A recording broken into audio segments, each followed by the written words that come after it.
Assalamualaikum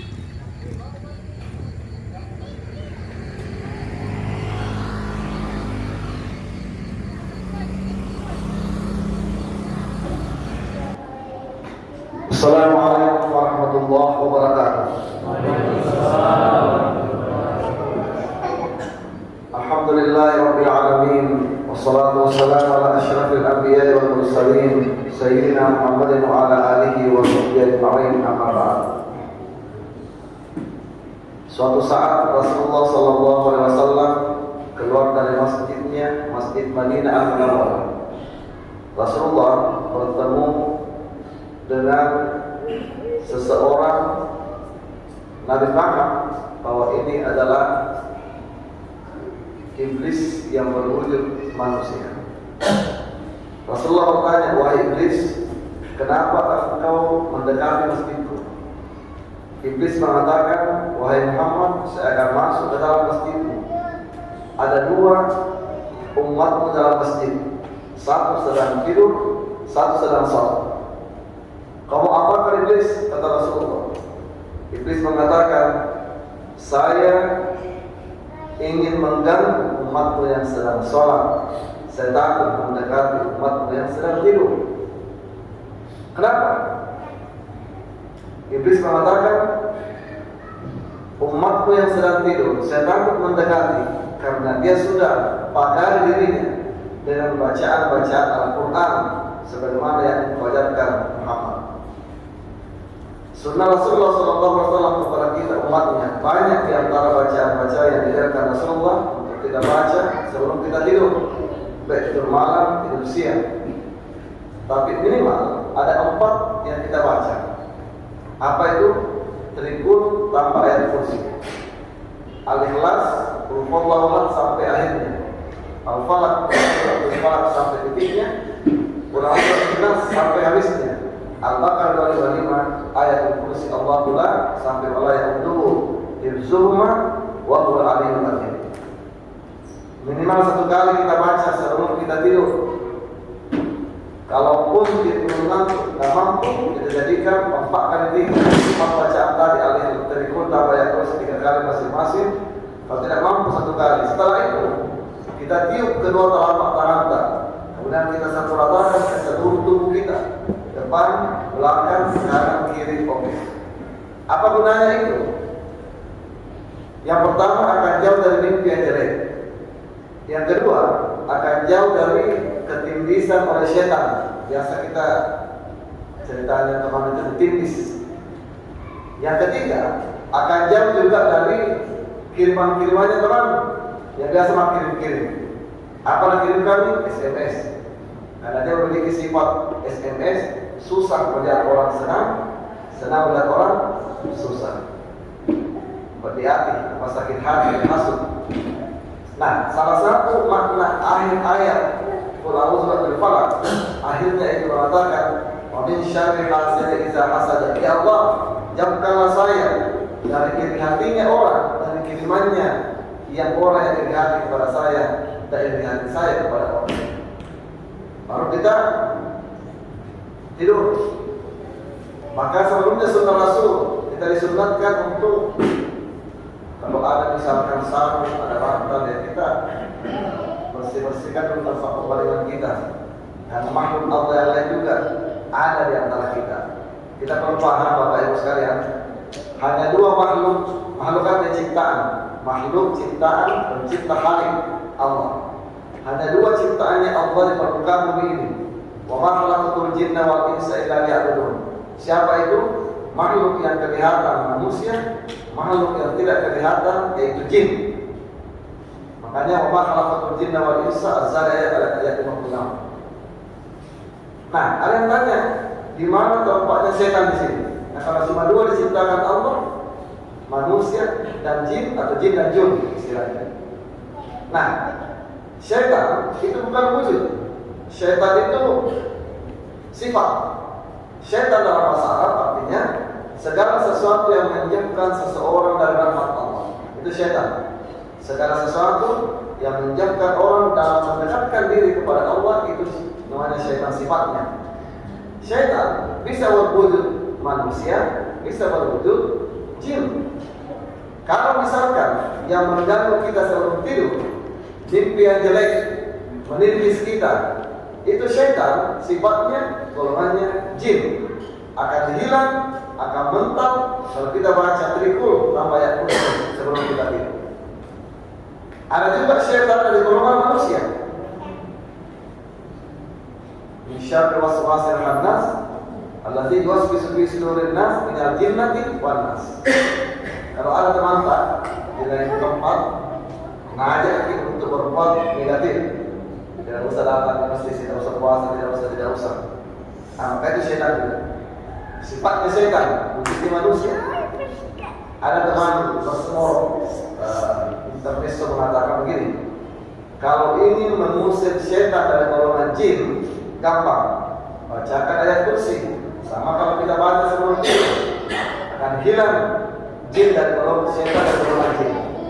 Tapi kalau ingin mengusir syaitan dari golongan manusia, jangan baca ayat kursi, tidak akan hilang. Apa dibaca? Bacakan, hilangkan ayatnya, berikan kursi. Dan juga kita ketika tidak hilang karena sudah. Nah, dua inilah kita yang kelihatan ini, yang tampak lahir. Apabila kita beramal saleh, maka tempat kita surga. Jadi surga itu ditempatkan, disediakan Allah untuk makhluk yang kelihatan manusia dan makhluk yang tidak kelihatan jin. Jin juga punya pesantren, punya tahfiz, punya. Makanya di mana jin itu ada pernah teman obati orang yang kesurupan, ruqyah. Itu ruqyah sebetulnya memang ayatnya berpengaruh. Ada ayat yang bisa baik, ada ayat yang berhubungan. Tapi yang paling penting orang harus bersihnya hatinya, bersih hatinya. Kalau sudah bersih hatinya, maka ayat apapun dibaca akan berguna. Rasulullah SAW saja, sementara pidato begini, ceramah, ada sahabat melapor, ya Rasulullah, ada sahabat di rumah yang kesurupan. Maka Rasul membuka cincinnya, cincin Nabi plus tempel itu tertulis 3 huruf Muhammad Rasulullah. Bahasa Arab. Perlihatkan cincin saya kepada yang kesurupan. Karena yang punya cincin orang bersih, ya, diperlihatkan cincinnya, keluar jinnya di situ. Imam Hanafi, sementara juga taklim, sementara halaqah, sudah 10, FGD sekarang namanya, focus group discussion. Ada sahabat yang mengatakan juga, ya wahai Imam Abu Hanifah, ada juga sahabat yang kesurupan. Abu Hanifah mengatakan, perlihatkan sandal saya. Sandalnya dibawa ke rumah itu, maka keluar jin karena kebersihan hati yang punya. Ada teman yang mengandalkan bacaannya, dia tidak bagus tajwidnya, tidak bagus tahsinnya, tilawahnya, dia baca ayat kursi, diketahui sama jin yang masuk di situ yang orangnya. Dengarkan saya baca ayat kursi, bagus kan? Lebih bagus bacaannya yang tadi itu dibanding yang tadi. Jadi juga kita ya, dan kalau beda, itu kebersihan hati ya. Mungkin orang-orang tua kita yang mungkin tidak tinggi sekolah tapi kebersihan hatinya itu lebih mempan. Surah Al-Fatihah saja itu bisa. Nah kembali tadi. Nah di sini bahwa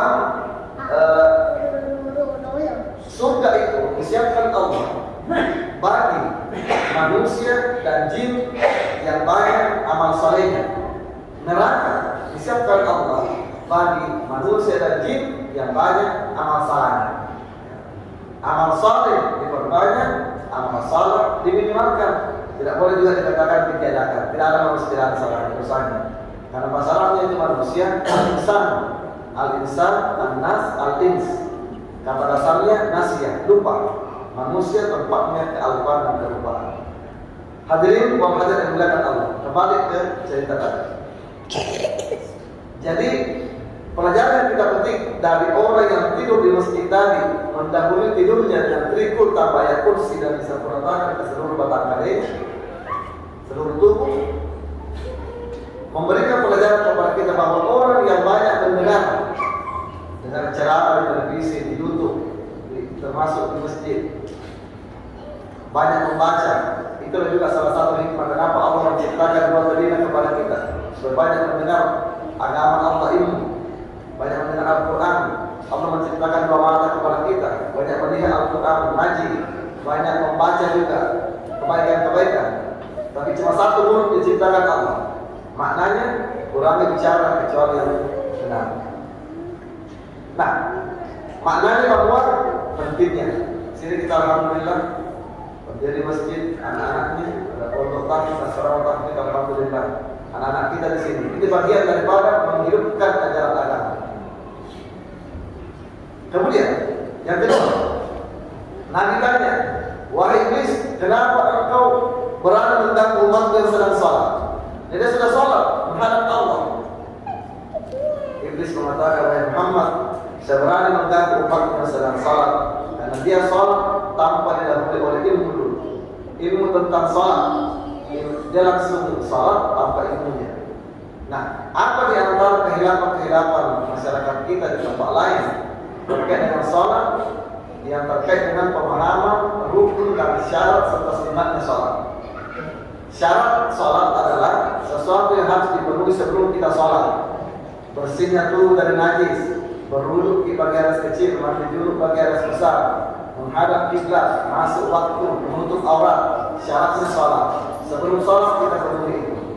Ada juga namanya rukunnya sholat. Rukunnya sholat adalah sesuatu yang harus dikerjakan di dalam melaksanakan sholat. Kalau syarat di luar, rukun di dalam. Ada 13 rukunnya sholat.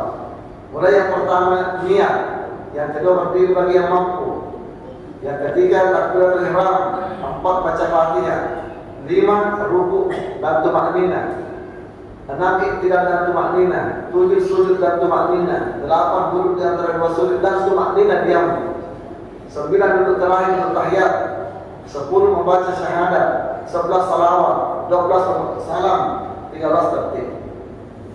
Ada juga sunatnya sholat. Jadi kalau syarat sholat dan rukun harus dipenuhi. Tidak boleh tidak, kalau tidak sah sholat. Kalau sunat sholat adalah sunat definisinya adalah dikerjakan dapat pahala, tidak dikerjakan rugi. Nah itu definisinya sunatnya. Kalau dulu waktu tak belajar SD, sunat adalah dikerjakan dapat pahala, tidak dikerjakan tidak apa-apa. Itu definisi jadul, definisi era kolonial. Perlu diganti dengan milenial, update sekarang. Sunat adalah dikerjakan dapat pahala, tidak dikerjakan rugi. Nah, kapan kita katakan rugi pasti kita mau laksanakan. Kalau tidak apa-apa, anda nanti. Ini sedikit demi sedikit amal kita. Semangat motivasi. Ewoski, ya, mungkin istilah kita pakai kita ingin semangat. Oke, apalagi kalau tadi. Nanti mau hadir. Nah, di antara yang banyak kehilangan masyarakat kita di luar, ada 5 tempat dalam sholat itu. Rukunnya, yang pertama, waktu ruku. Waktu tak ruku itu, yang inti, yang pokok, yang fardu, yang wajib, perbuatan rukunya dan tenang, diam, bukan bacaannya. Membaca subhana rabbiyal azim wa bihamdihi minimal 3 kali, bisa 4 kali, bisa 5 kali. Itu hukumnya sunnah. Dibaca dapat pahala, tidak dibaca rugi. Tapi tidak menyebabkan sholat kita tidak sah, hanya kurang pahalanya. Tapi ruku dan tumakninah diam. Silakan baca subhana rabbiyal azim dengan lambat. Kalau baca cepat kasih cukup 5 kali 7 kali, dan tumakninahnya mau diambil. Ini yang banyak kehilangan teman. Karena begitu ruku kayak yang masuk kita sunnahnya. Padahal biar tidak dibaca, yang penting diam memenuhi syarat sah sholat, kurang pahala. Jadi ruku dan tumakninah perbuatan yang wajib ke sholat. Membaca subhana rabbiyal azim sunnahnya sholat sah dan ada pahala. 1. Yang kedua, waktu iktidal. Sami Allahu liman hamidah. Iktidal itu dari kata adil. Adil artinya lurus. Apa yang lurus? Lurusnya hukum kita setelah ruku dan diamnya. Ada juga tumakninahnya. Nah, silakan membaca sami Allahu liman hamidah waktu berdiri. Rabbana lakal hamdu samawati, kalau kita hafal. Tapi sami Allahu liman hamidah, Rabbana lakal hamdu samawati, membaca itu hukumnya sunnah. Dibaca dapat pahala, tidak dibaca rugi. Tapi lurusnya hukum kita dan dia ini pokok, ini wajib. Nah yang banyak teman lakukan sami Allah, ini tidak lurus. Karena dikira sami Allah yang pokok, bukan. Dia tidak dibaca sami Allah juga, asalkan berdiri lurus. tidak sempurna lagi berdirinya, atau berdiri lagi tidak tumanina, langsung turun. Ini kehidupan tadi berani digoda oleh iblis karena sholat tanpa ini. Jadi ada orang sholat sambil dia tidak baca sami Allah, tidak baca Alhamdulillah, tidak baca itu, berdiri saja kayak patung. Ya, tumanina baru sujud. Besar sholatnya, kurang pahalanya. Tapi ada teman besar sholatnya sami Allah. Ya, belum lurus bukunya, lurus lagi tidak diam, langsung sujud, mendahulukan sunnah, menolehkan fardu, tidak sah sholatnya. Dua. Yang ketiga, sujudnya. Tapi kalau sujud itu, 7 anggota tubuh harus sujud.